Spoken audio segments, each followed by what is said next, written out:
Gophers guru. So what is the latest?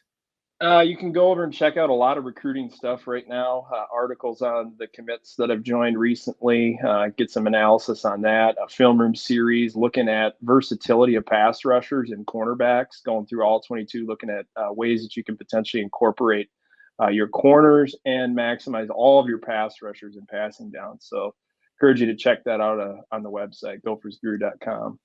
Great stuff. Daniel, thank you so much for being here. We appreciate it. And we will most assuredly see you in the next few months. Thanks, guys. We'll talk to you soon. Thanks, Daniel. Hawkeyes Live right here at the Voice of College Football edition number 151. We have some time to talk. 4 commits coming in, including the tight end, top 50 player at his position that came in here in the last few days. And we will pull the list up here. So I will let you take it from here in regards to your analysis, starting with Mason Woods.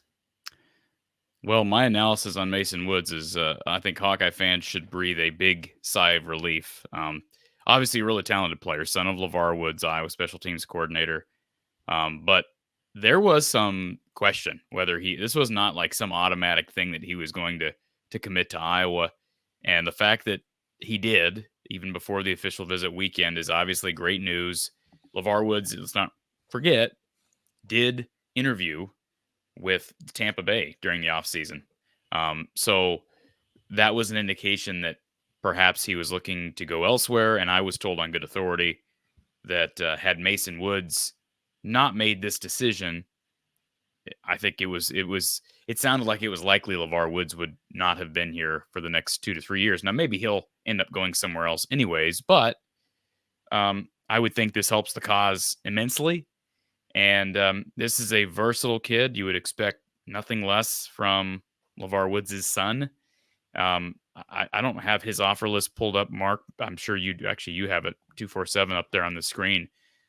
He was a sought after kid. I mean, and this has nothing. I mean, his dad, I think, being Iowa special teams coordinator helps. But again, you talk about versatility. That's the one thing that stands out. Really good athlete, versatile. Will probably need to get a little bigger when he gets to college, but that's par for the course. Obviously, these kids aren't even signing until later this year. But this is a positive one. I think Missouri was probably the other big player. Kansas State. I think those were probably the other 2 big players for Mason. Everybody that's committed this week, and I said that in a video that was posted here a little bit ago on my channel. Every one of these players that's committed, Mark, all these guys have been pretty darn solid prospects. If you look at their offer lists, like they don't have anybody that's a without question 4-star or 5-star, certainly on the recruiting sites. But all of these 3/4-star kids have offer lists that would say, hey, yeah, they're high 3-star, low 4-star. And I hate to say this, I'm less and less interested as I get older. I'm less and less interested in what 247 and Rivals and these different sites have to say. I use them more so as a database to kind of track offers and get measurements, etc. Lucas Allgaier is another one. Really good size at 6'6", 260. Again, has a year in front of him. Projected as an interior guy. He's the second interior guy that's committed in the last few days, joining Cameron Herron out of Indy, who also has a laundry list of offers. Allgaier had offers from it's kind of the same list of schools, and you add a few other high majors in there. Kansas State, Washington, had a Miami and an Ole Miss offer. Cincinnati, North Carolina State. Again, I don't know what goes. Who is actually making these industry rankings, Mark?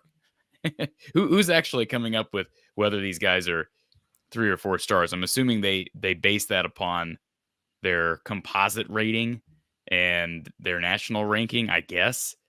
But to me, does it not matter more to you which of the high profile coaches are offering these kids 4-year rides?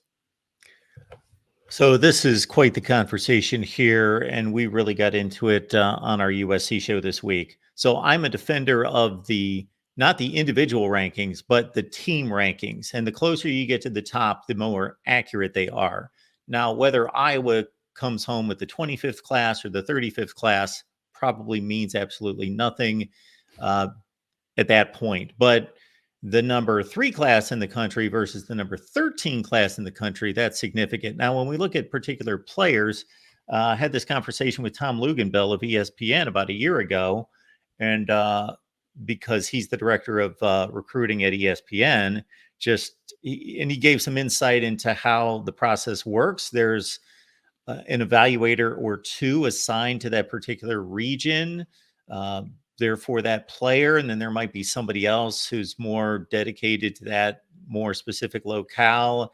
And there's just a series of conversations and ratings and checklists and things that they go through that deals with obviously what they see on film, what they see in person during games versus what happens during these camps. But you're right. If any player has whatever rating that they have, and then suddenly 5 significant power conference teams and those coaches offer them, well, their ranking is going to be affected immediately by the expertise of those coaches saying, well, you said he was a low 3-star, but we don't.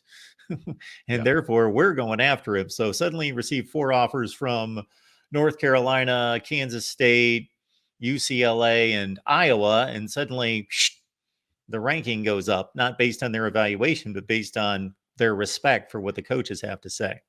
And a perfect example of this, and again, Allgaier is a guy who's got a bunch of high major offers. CJ Bell's one that I've not gotten a chance to kind of comb through his tape yet. But here's a guy who, if you look at his different star ratings on these different websites, On3's got him as a 3-star, 247 has him as a 3-star, ESPN's got him as a 3-star, Rivals has him as a 3-star. So the 4 biggest recruiting databases sites, they're basically in agreement on this. And yet you look at his offer list, and again, you're like, okay, this kid's got the offers of a kid who is probably closer to a 4-star. I read Tom Lemming. He spoke to somebody in the Iowa media here yesterday. Tom Lemming's been, doing college football recruiting for longer than I've been alive. And he said he's got CJ Bell as a consensus 4-star, like without question, he's a 4-star. Excuse me. So that's why I asked the question. As far as Cameron Herron, I mentioned him, visited West Virginia, Boston College, Northwestern, and Iowa. All these guys were on campus this past weekend. So let's just make that very clear. I did publish a video on Herron.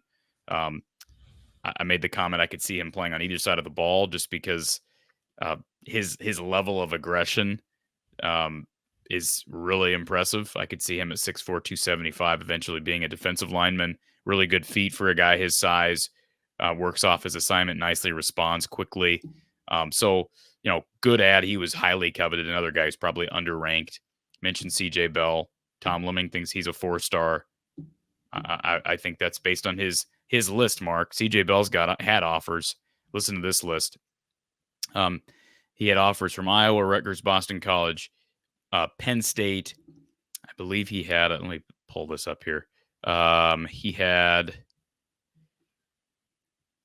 Tennessee was in on him and offered. Notre Dame offered.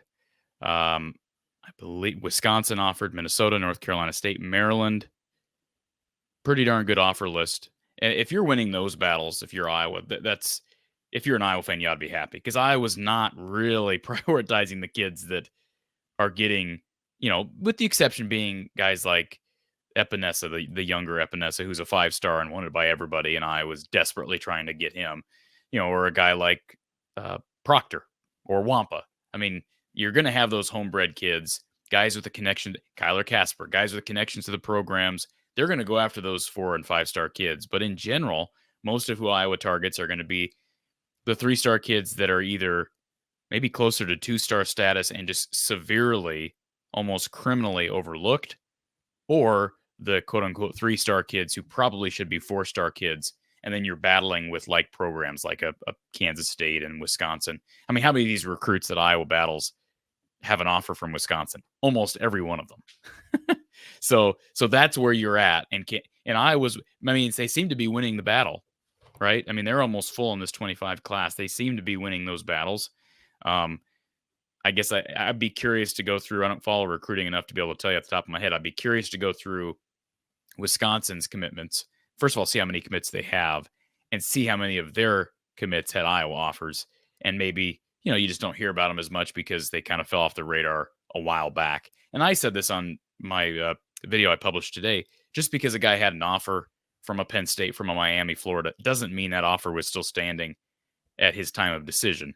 But it is an indicator of what some of these high major programs think of a guy who's got another year to get better in high school.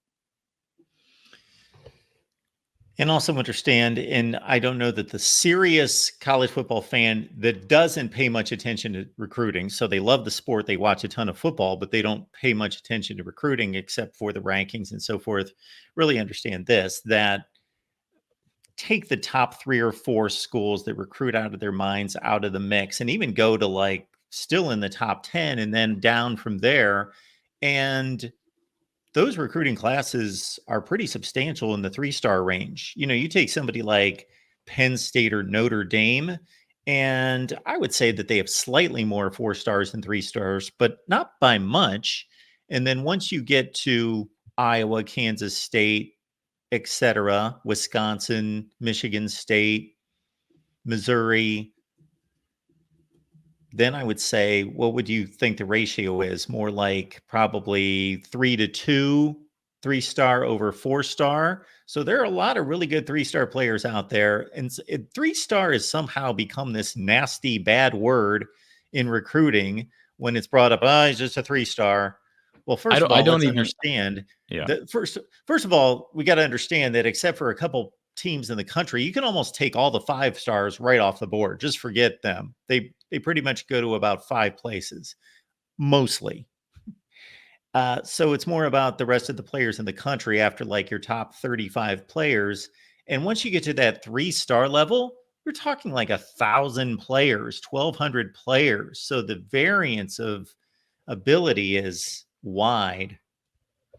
And I've also, you talked about team rankings. I've also been intrigued how these different sites, how they tabulate team rankings based on number of people in the class, number of 3-star, number of 4-star, etc. Like right now, 247 Sports has got Northwestern substantially ahead of Iowa. It got them 3 spots ahead of Iowa as it relates to the 25 class. Northwestern has 0, 4, or 5-star recruits, according to 247 Sports, but they've got 14 different 3-star commits. Iowa has 9 and then 2 4-star commits. I just don't care anymore, especially with Iowa. Like I know, from a macro standpoint, yes, there are large indicators, and I don't want to go on here each and every week, Mark, and act like Iowa's the outlier with everything. But if they get who they want to get, you trust their ability to. It's what makes Kirk Ferentz a Hall of Famer. You trust his ability to evaluate, his staff's ability to evaluate, and a guy like CJ Bell, who's coming from, I think the East Coast. Is he Massachusetts, or you said Connecticut? Connecticut. Here's a guy who, he's coming to play. Yeah, a bunch of major offers, but he's coming to play for the reigning Broyles Award winner, and a guy who's known for producing cornerbacks. One feature of On3 that I really appreciate, and our guys over at Hawkeye Report do a great job, but they show total number of players drafted at that position in the last 5 years. And the only team on his list, on CJ Bell's list, with more cornerbacks drafted in the last 5 years is Penn State. And Penn State's also had more total players drafted than Iowa, substantially more total players drafted than Iowa in the last 5 years. And yet CJ Bell picked Iowa, assuming that Penn State offer still stood. That's significant. So, anyways, big weekend. I'm not surprised by any of it. I'm glad that these athletes kind of spaced this apart a little bit to kind of lessen the load on me posting these videos and these analysis. And I did post, by the way, the video I posted today, Brad Fitzgibbon is one guy I didn't mention. I'm going to start trying to get, people have asked, can you get highlights as you're talking? I'll try to do that a little bit more for people. But Brad Fitzgibbon is another kid, like I would say woefully underranked. He's got a bunch of high major offers, Michigan State, Wisconsin, Arizona State, Kansas State, go down the list. And like you just watch him on tape and it's like, man, this dude's a Hawkeye at heart, just hard-nosed, tough kid who I could see being a 3-year starter on the interior of that defensive line, and somebody that I know a lot of the experts really liked out of Marist. And Iowa's done well there in the Chicago area. John Nestor, Sebastian Castro, and now Brad Fitzgibbon. The only condition I will put, or a disclaimer on what you just said about a number of players possibly being underrated or underevaluated because their offer list looks pretty impressive versus their ranking. There are 70 teams in the Power 4 conferences. And if they're all throwing out 25 offers, that's like 16 or 1,700 players. So these offer lists are going to look pretty impressive, even if you go 1,000 deep on these players. First of all, yes. Iowa typically has a handful of players who had no other Power 5 offers and sometimes no other FBS offers. Okay. So that is part of this. And the other part is I've watched Fitzgibbon on tape, and my little analysis based on the tape I watch is this kid's probably going to be really good. And he is the typical Iowa guy. But again, you'd expect nothing less from Iowa. So yeah, you can't tell everything based on offer lists. But I guess I'm just a little surprised that all of these kids had so many other not and I don't say Power 5, not just Power 4 offers, but non-Wisconsin Iowa State offers. Like when you have guys like Bell at Penn State, Miami, Ole Miss, Kansas State, Arizona State, that catches my attention at least. Sure.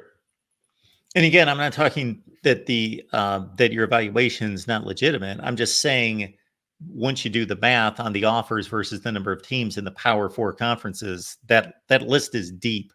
Yeah. Of players. Yeah, right. And then my final statement would be, this is not a knock against the recruiting services and the work that they do or how accurate their analysis is, but because of the advent and now the constant traffic within the transfer portal, the significance of these classes, this cannot be argued in any way. Now, to what degree it can be argued, but the significance of a recruiting class in and of itself has been diminished because a percentage of these players, a much larger percentage of these players after 1 year, after 2 years, are gone. You could take a recruiting class from 2015 and say, such and such happened to this guy. There's outliers, the personal situations, or maybe a transfer here or there.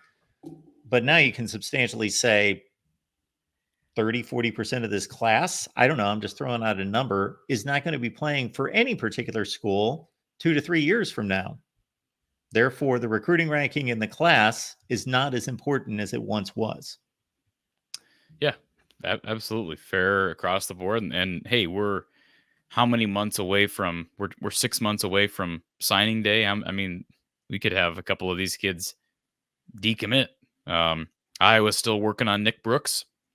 He's a guy who decommitted quite a while back. They're still working on him. They're still working on Epinesa, the younger Epinesa. They got a wide receiver that was on campus who's I think a consensus 4-star that they really like to have. So I think that the biggest thing, being an Iowa fan is if Kirk and his guys are able to land the guys that they get onto campus routinely, especially for this big visit weekend that takes place in June, if they're able to land the vast majority of those kids, you should at least feel satisfied, because then you're able. What you don't want is to get a bunch of these kids on campus, see a couple of them commit, most of them go somewhere else, and then you're left late in the process trying to scramble and fill scholarships.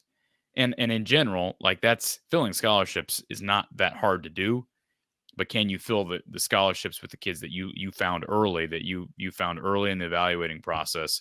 And that's what I would have to think would be the satisfying feeling for most of these coaches. Catch Corey's work on a regular basis, and with these 4 commits coming in, his profiles on those players at From the Hawkeye of the Storm. You can catch the audio version of this show with Corey and myself each and every week that we deliver on Tuesdays. You can catch that at From the Hawkeye of the Storm, as well as Corey's other work, the audio version on your favorite audio platform. Please support us here at the Voice of College Football and everything we do with Corey on the Iowa channel,